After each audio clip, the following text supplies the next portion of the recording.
والسلام على أشرف الأنبياء والمرسلين سيدنا ونبينا وحبيبنا وقدوتنا ومولانا محمد صلى الله عليه وسلم. Assalamu alaikum wa rahmatullahi ta'ala wa barakatuh. Respected brothers and sisters in Islam, first we thank Allah subhanahu wa ta'ala once again. Allah has granted us the tawfiq and the ability to perform our Maghrieb Salaah with Jama'ah. Alhamdulillah. We make dua, Allah accept our Salah with Jama'ah. Allah subhanahu wa ta'ala grant us sincerity and istiqamah. Ameen Rabban Alameen. Inshallah, this evening, before we start our new chapter, which Imam Suyuti rahimahullah discusses in his book regarding the amwat, the deceased, the stages of life a person goes through in this dunya, the qabr and the akhirah, I thought let us refresh our memories regarding the chapters we have discussed previously. And the first chapter we have discussed is where Imam Suyuti rahimahullah, he starts off with the Bad'ul Maut, the beginning of death. And he brings a hadith of Rasulullah sallallahu alaihi wasallam, where it is narrated that Rasulullah sallallahu alaihi wasallam mentioned that when Allah subhanahu wa ta'ala created this earth, and the malaika, they said to Allah that, Ya Rabb, that this earth, isn't it too small for the human beings? Isn't this earth too small for everyone?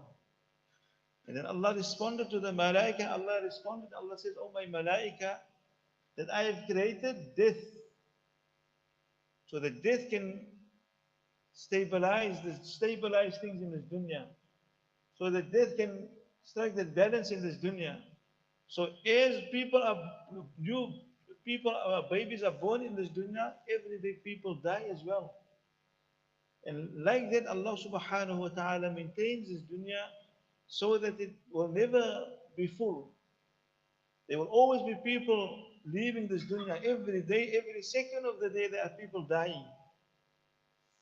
So the malaika said that after Allah now responded and said that oh my malaika, that I have created death, the malaika then responded that, Ya Rabb, then what enjoyment is there in this dunya after you have created death?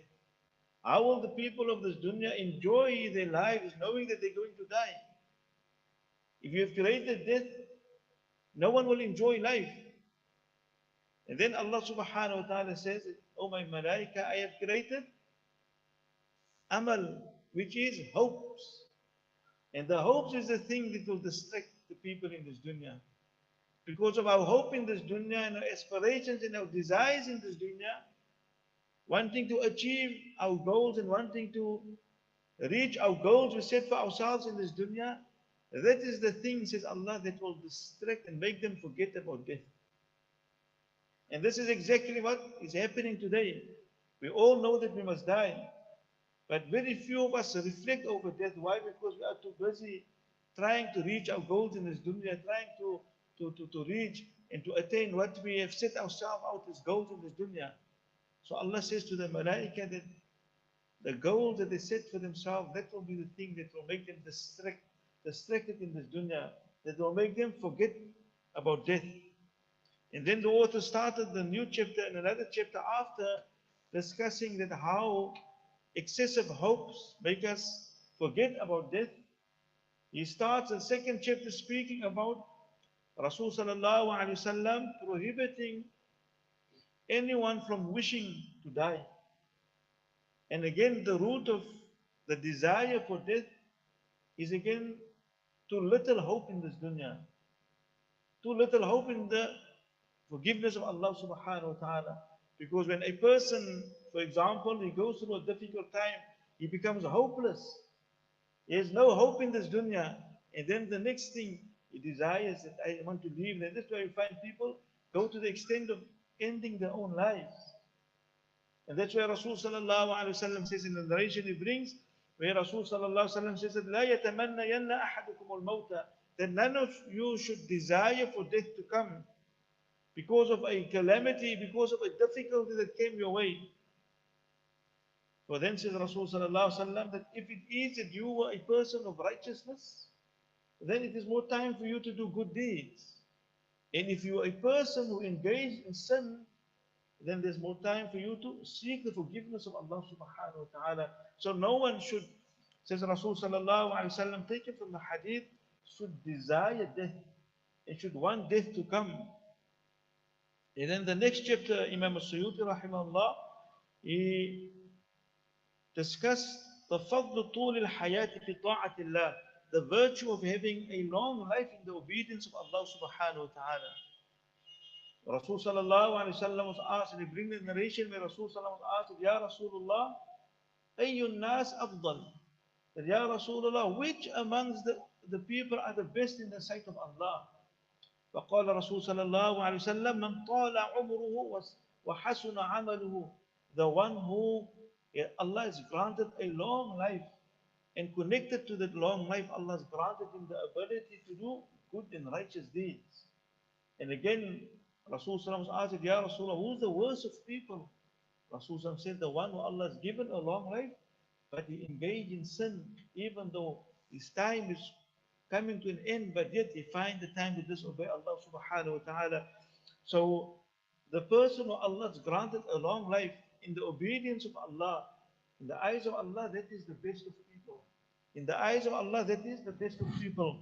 And then the author went on to discussing that how the one who has been given a longer life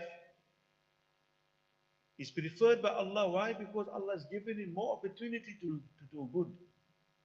And the famous example we always mention about the two brothers who accepted Islam, or two friends who accepted Islam, the one passed away a year before and the one passed away a year later. And then the one passed away, the first one passed away is a martyr. And then Rasulullah was asked, Ya Rasulullah, someone, one of the companions saw him in his dreams, and he saw the one who passed away a year later entering Jannah before the martyr.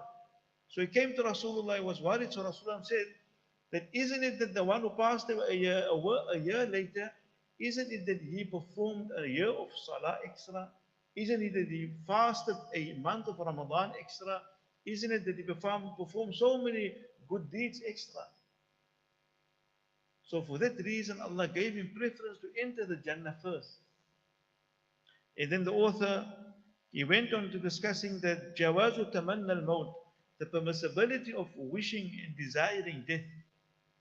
The only time it's permissible, taken from the dua of Rasulullah sallallahu alaihi wasallam, where Rasulullah made dua that, oh Allah, if the end of the dua, oh Allah, if you intend to test us, not in our worldly things, but if you intend to test us regarding our iman, oh Allah, if you send such condition on us that our iman will be at risk, then rather take us away from this dunya. Meaning, when we fear the risk of our iman, at that stage a person can desire and hope for death. And the author mentioned, we carried on and we discussed, where he spoke about those people who Allah subhanahu, he spoke about the virtue of death itself. And how he mentioned it, when death is, me and you, sometimes we understand death to be the termination of life. He says, no, the death is a continuation of life. Death in the reality is we moving from one abode to the next. This body that is carrying us is Allah subhanahu wa ta'ala has given us this body for a few years in this dunya, whether it be 50, 60, 70 years. But the time will come when that body will be placed in the grave, and the ruh which Allah has created forever, the ruh is something that exists forever. So the ruh, the life of the ruh never comes to an end. It is the time, it is the author explains, he says, death is moving from one abode to the next. Like how we move from the spine of our fathers, and then we move to the wombs of our mothers, and then from the wombs of our mothers we moved into this dunya, and from this dunya we move into this grave, and from this grave we will move into one day on the day of Qiyamah, and then on the day of Qiyamah Allah will decide who will go to Jannah and Jahannam, and that will be the everlasting abode. So the ruh has been created to live forever. So when we speak about death, the author mentioned death is not the end of life. It is your end in this dunya which Allah subhanahu wa ta'ala has given to you, the time in this dunya. And then he mentioned the last chapter we have discussed, speaking about mahabbatul maut, the love for death, and how the ulama and the pious predecessors from before, they would say that the people who love death are those people who are yearning to meet Allah subhanahu wa ta'ala. Those who are yearning to meet Allah subhanahu wa ta'ala, those who live a righteous life, those are the people who have the desire to want to meet Allah subhanahu wa ta'ala. And those who live a life like a criminal, those are the people who don't want to hear about death. Those are the people who don't want to be reminded about death. Why? Because in their minds, they're living forever. In their minds, they need to do this and they need to first reach this and they first need to attain this and first need to do all of the other things of this dunya before I can even think about death. And then the new chapter which we'll be discussing next week, inshallah, is where the author mentions that how can a person bring about the quality of reminding himself about death. What should a person do? How do we remind ourselves and how do we ponder and reflect over death? And so inshallah next week we will discuss that chapter inshallah. So we ask Allah subhanahu wa ta'ala to give us a tawfiq and understanding, to make us of those who try and implement and try and take lesson and reflect over what we have discussed. Amin ya Rabbal Alameen. Subhanallah wa bihamdihi. Subhanakallahumma wa bihamdika. Ashhadu an la ilaha illa anta astaghfiruka wa atubu ilayk.